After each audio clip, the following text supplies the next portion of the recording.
कहाँ हूँ? यहाँ। अच्छा ये बताओ, ये सब कहाँ रखना है? मेरे सर पर। बाहर जाओ और जला दो, कुछ भी करो, आई डोंट केयर। क्या?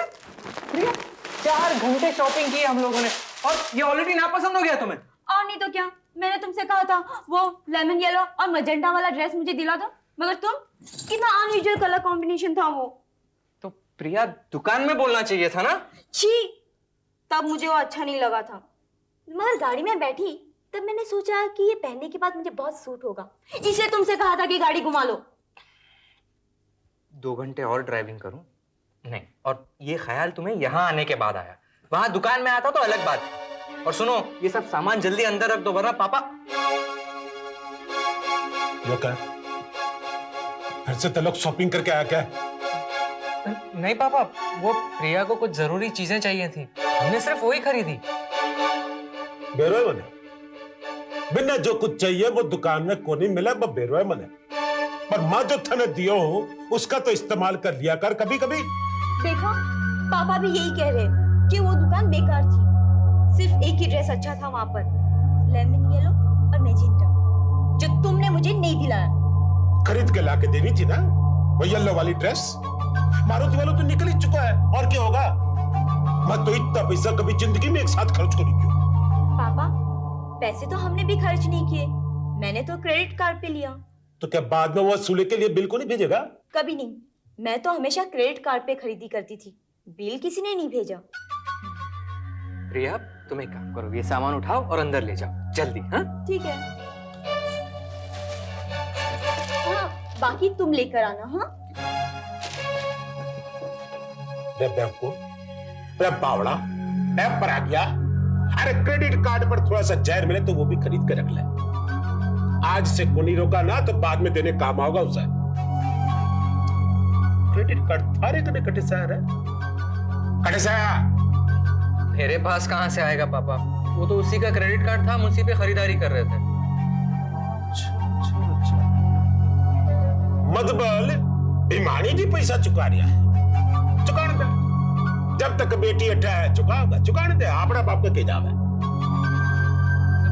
पापा आप सचमुच प्रिया को घर से निकाल देंगे? तो थने क्या लग रही है, मैं मजाक कर रही हूँ? कोई मजाक की बात को नहीं रहा। पर आ गया मत बोलना, प्यार का नाटक करना है थने, सचमुच का प्यार नहीं करना है, समझा? कौन क्या? पापा, ये हम आपके लिए लेकर आए, मुझे तो पता था ये आप पर बहुत सूट होगा।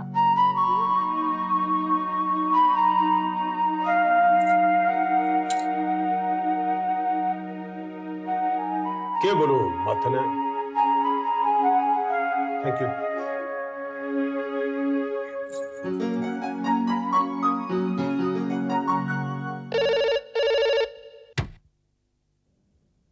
हेलो, कैसे हो निरंग?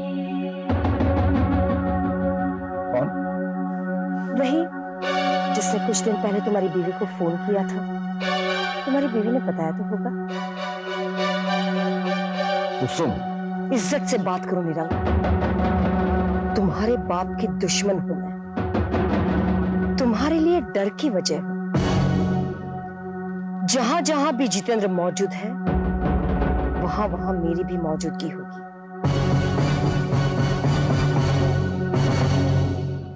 नहीं वैसे ही मिताली, अपना सारा स्टाफ जो है वो ट्रस्टवर्दी तो है ना?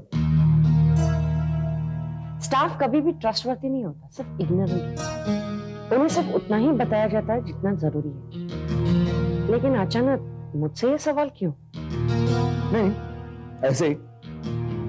ये ऐसे ही, यूं ही क्या लगा रखा है? दिल में जो है वो साफ साफ पूछो।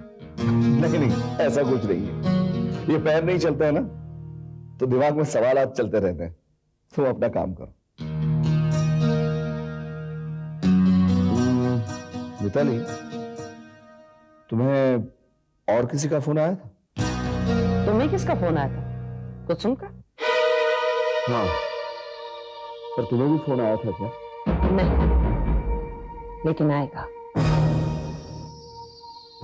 मुझे उसी फोन का इंतजार है।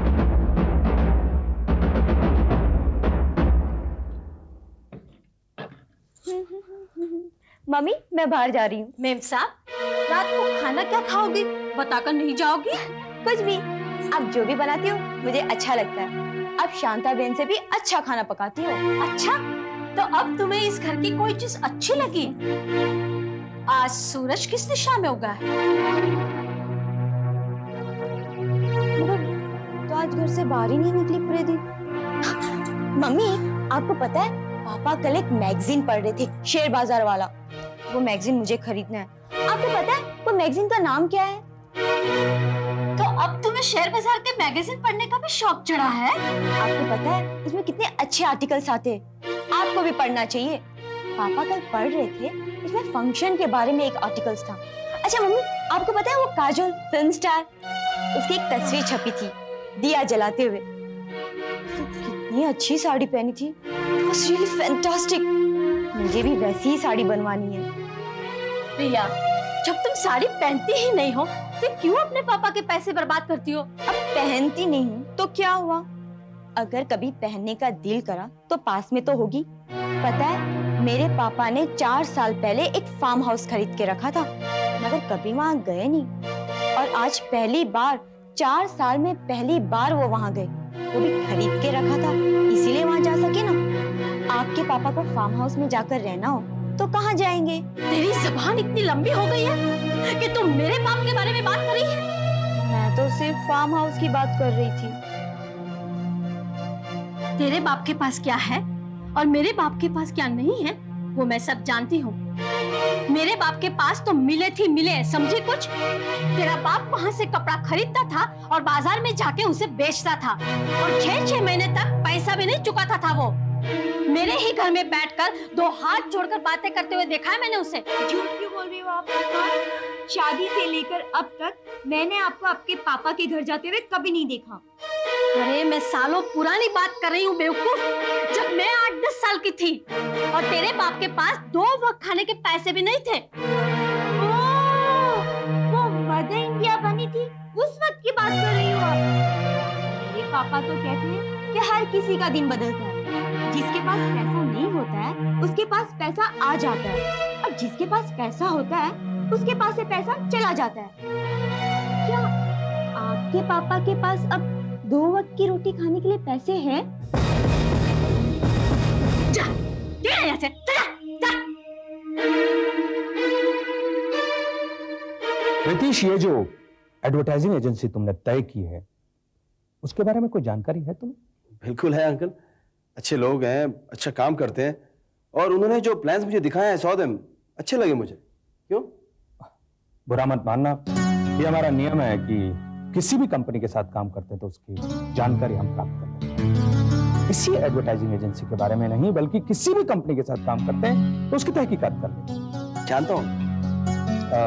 तुम इस एजेंसी के मालिक से मिला हो? बिल्कुल मिला हूँ, उसका नाम फाल्गुन झवेरी। हमने तहकीकात किया है कि ये जो आदमी फाल्गुन झवेरी है वो इस कंपनी का मालिक नहीं है बल्कि एक एम्प्लॉई है। कॉन्ट्रैक्ट साइन करने से पहले इसके मालिक से जरूर मिलेगा। मैं फाइल तुम्हारे पास छोड़कर जा रहा हूं, इसे पढ़ लेना।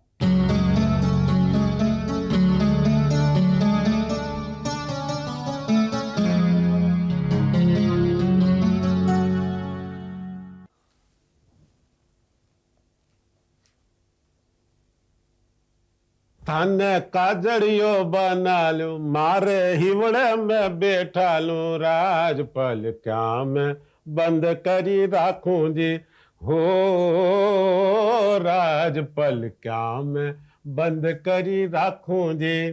कई बात है महारानी, आज बहुत दिनों बाद बहुत खूबसूरत लग रही है। मजाक मत करो जी, मेरा कोई मूड नहीं है। मैं तुम्हारे सगे शादी हुई तब से तारा मूड को कोई नई बात छोड़ी है। मेरा तो नसीब ही फूट गया है जी।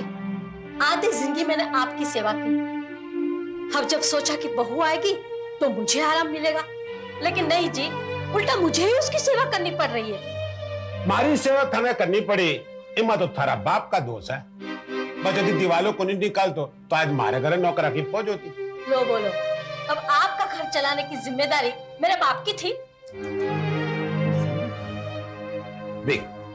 बेल तो तब चढ़े जब पेड़ को सहारा मिले। मैंने थारा बाबूजी से थोड़ा सा सहायता मिल गया होता तो आज मैं भी बहुत बड़ा आदमी बन गया होता। तो को नहीं मिली सहायता मैंने, मतलब जितनी चाहिए थी उतनी को नहीं। इस पराग के लिए मां जो कुछ कर सका था किया। अब पराग ने यदि भिमानी की सहायता मिल जावे ना, बहुत बड़ो आदमी बन जाओगा आप लोग पराग। लेकिन कब? क्या जरूरत है इस तरह से गुलामी करने की कि प्रिया के सामने कुछ बात भी ना कर सके? करना पड़ा, सब कुछ करना पड़ा। हमारी माँ चूल्हा का सामने रोती रहती थी, तो मुट्ठी अनाज मिले तो चूल्हे पर चढ़े। उठे से लेकर बड़ो आदमी बनने का लिया बहुतों की गुलामी करनी पड़ी। और एक तो थोड़े दिन की बात है, थोड़े दिन की बात। भिमानी ने दबा के अपना पराग के लिए एक फैक्ट्री लगवा ला, बस फिर थाने किसी की गुलामी करने की जरूरत को नहीं। मैं इंतजार नहीं कर सकती जी। मैंने आज ही प्रिया की माँ को फोन करके कह दिया है कि या तो अपनी लड़की को ससुराल में रहने के तौर तरीके सिखाए या उसे अपने पास ही रखे, बस। तो बावड़ी हुई है क्या? मारे किए करे पर पानी फेरेगी क्या?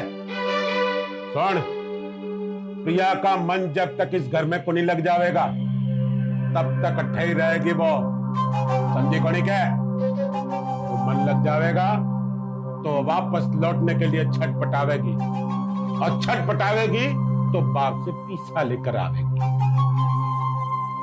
मगर 25 लाख 25 लाख कोई बहुत बड़ी बात नहीं है सुराली। पापा ने 4-5 लाख मेरी शादी के लिए बचा कर रखे हैं,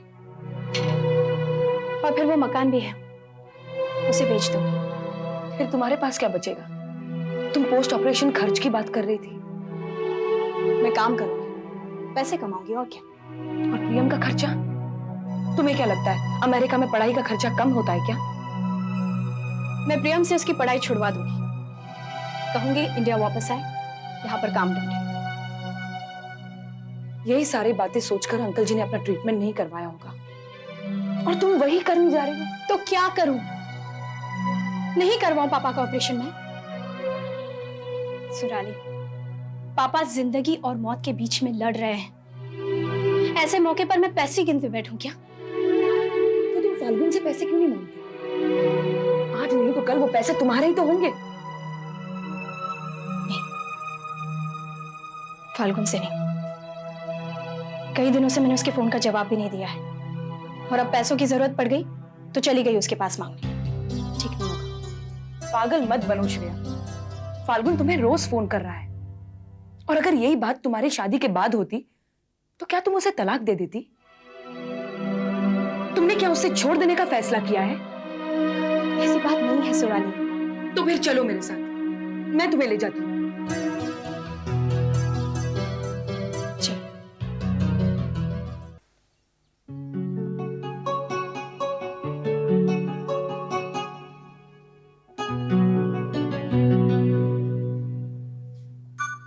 I am sorry, Shreya.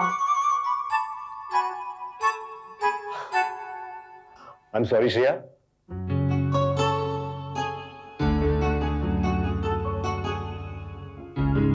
Shreya, Shreya अब तो गुस्सा थूक दो, प्लीज।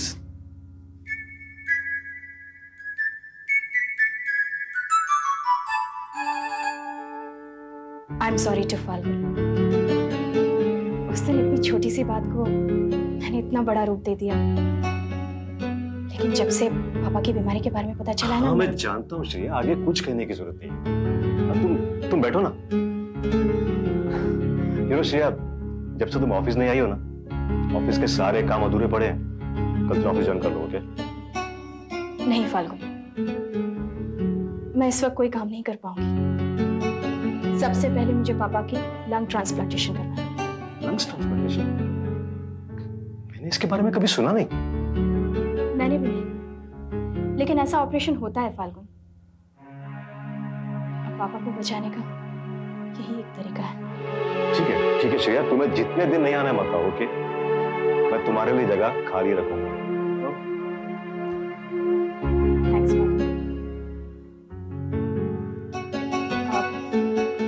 फाल्गुन,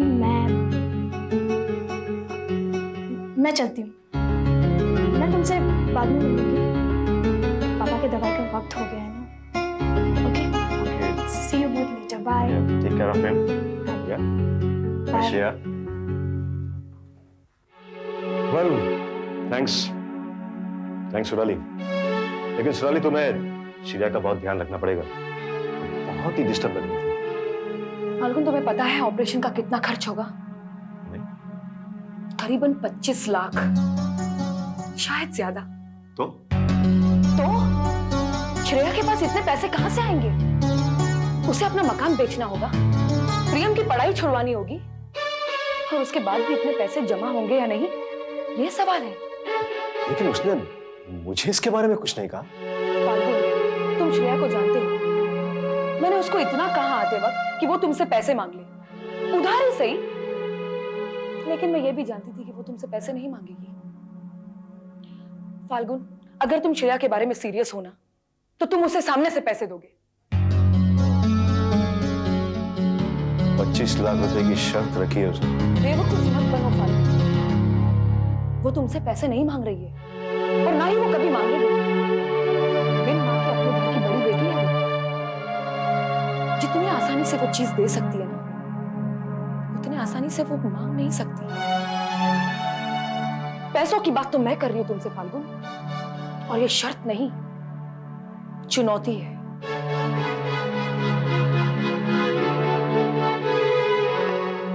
सवाल यह है कि उस औरत को इतनी सारी बातें बताई किसने? हमारे ऑफिस का कोई आदमी हो सकता है, Parekh uncle. Don't be ridiculous Ruchi. Relax निरंक, उसे पता ही क्या है, और फिर उसने ऐसी कौन सी बात कह दी जो कोई नहीं जानता। यही बात कि जब मेरा एक्सीडेंट हुआ तब मैं नहीं, मिताली ड्राइव कर रही थी और ड्राइवर को पीछे बिठाया गया था। चलो माना कि ये बात किसी पर जाहिर नहीं की गई थी, लेकिन इसका पता तो किया जा सकता है ना, हॉस्पिटल के पुराने रिकॉर्ड्स को छानकर। और ये बात इसलिए नहीं बताई गई थी ताकि उस केस के दौरान मिताली को कोर्ट में ना जाना पड़े, लेकिन हमारे आसपास के सभी लोग तो जानते थे ना। मगर एक बात मेरे, मिताली और पप्पा जी के सिवा और कोई नहीं जानता रुचि, घर का भी कोई नहीं। अच्छी बात है निरंक। इस गाड़ी की ब्रेक अपने आप फेल नहीं हुई थी, इस ब्रेक के वायर काटे गए थे। It was not an accident, it was a case of sabotage.